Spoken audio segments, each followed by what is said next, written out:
बच्चों, आज हम एक गेम खेलेंगे। तुम्हारी पीठ पर कौन सा भी एक हुरूफ लिखा जाएगा। वो हुरूफ तुमको बिना बोले के अपने आगे वाले बच्चे की पीठ पर, ऐसा अपने आगे वाले बच्चे की पीठ पर लिखते जाना है।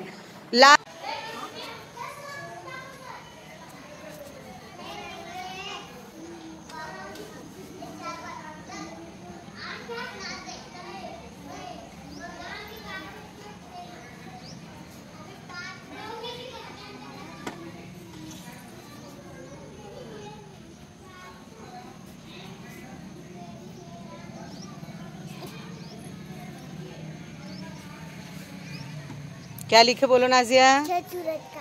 क्या बोले तू तुमको लिखने? सर सूरज का। Very good.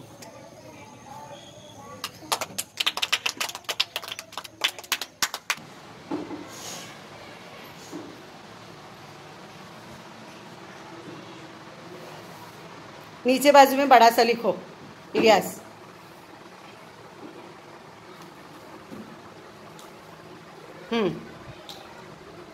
फिर से लिखो। नहीं, तुम फिर से लिखो। फातिमा आयशा किस पर? हाँ लिखो अभी। फिर से लिखो।